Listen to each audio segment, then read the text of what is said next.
రాయలు పాలించిన ప్రాంతం, రతనాలు రాసులు పోసి వర్తకం జరిపిన సీమ, రతనాల సీమ రాయలసీమ. ఆ సీమలో రాజారెడ్డి జయమ్మ దంపతులకు పుట్టిన ఒక రారాజు రాజశేఖరుని కథ ఇది మన రాజన్న కథ.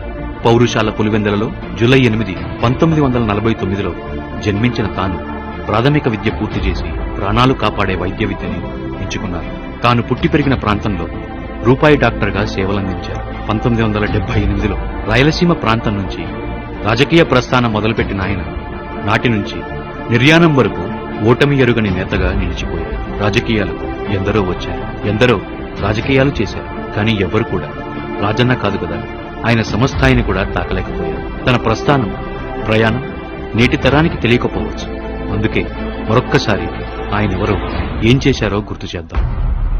ప్రపంచం, సమాజం నిరంతరం ఒక మనిషిని నిత్యం తలుస్తూ స్మరిస్తుందంటే ఆయన కీర్తి లేదా ఖ్యాతి అంత గొప్పదై ఉండాలి. చరిత్రలో చిరస్థాయిగా నిలిచేందుకు ఆయన చేసిన ప్రయాణం యాత్రగా పేరుగాంచి నవచరిత్రకు నాంది పలికింది. అప్పటికి పలుమార్లు శాసనసభకు, పార్లమెంటుకు ఎన్నికైన రాజశేఖరుడు ఆనాటి పాలకుల వల్ల ప్రజలు పడుతున్న బాధల్ని తెలుసుకునేందుకు, వినేందుకు చేసిన చిరు ప్రయత్నం పాదయాత్ర.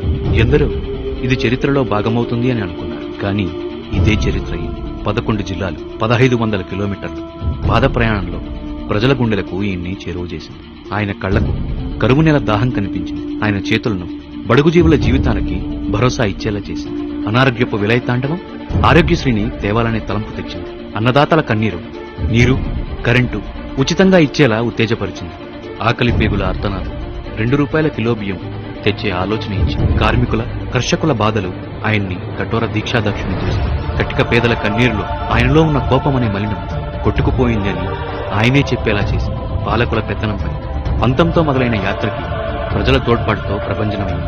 ఆయన ప్రజలకు ఇవ్వాలి అనుకున్న భరోసా ప్రజల నుంచి ఆయనకు దక్కింది. ఎంత కష్టమైనా ప్రజాపాలన స్థాపించాలి అనే సంకల్పం ముందు సింహాసనం సైతం చిన్నబోయింది.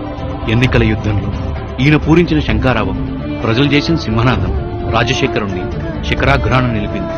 నాటి నుండి రాజశేఖరుని రాజ్యపాలన మొదలై రాజన్న పాలనగా పేరుగాంచింది. మాట తప్పని, మడిమ తిప్పని తన నైజం, ఇచ్చిన మాట, చేసిన వాగ్దానంలో భాగంగా మొదటి సంతకం అన్నదాతల కోసం చేసి అగ్రనేతగా నిలిపింది. ఆరోగ్యాన్ని నిలిపేందుకు ఆరోగ్యశ్రీ తెచ్చి అభినవ ధన్వంతుని చేసి, కరువుతో కన్నీరు కార్చి దాహార్త భూమికి జలయజ్ఞంతో దాహం తీర్చి అఖండ ఖ్యాతిని, భగీరథుడు అనే బిరుదుని ఇచ్చి ప్రజల ఆనందం, రాజన్న రాజ్యపాలన అన్నీ సజావుగా సాగుతున్న కాలం.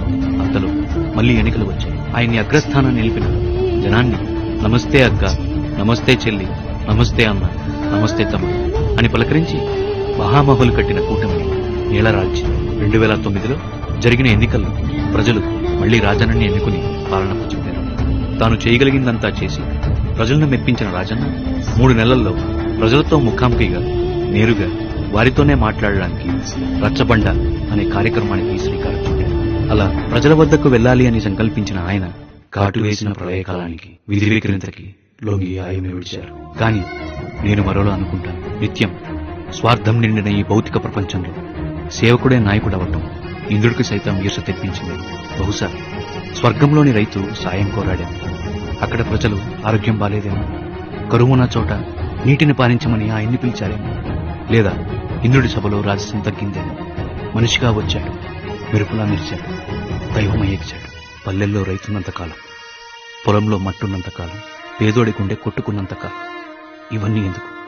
సూర్యచంద్రుడు ఉన్నంతకాలం నువ్వు మా మధ్య, మాలోనే ఉంటావు రాజన్న. అందుకే ఎవరూ వైఎస్ఆర్ అమర్ రహే అనకండి. వర్ధిల్లాలి వైఎస్ఆర్, జిందాబాద్ వైఎస్ఆర్, వైఎస్ఆర్ లివ్స్.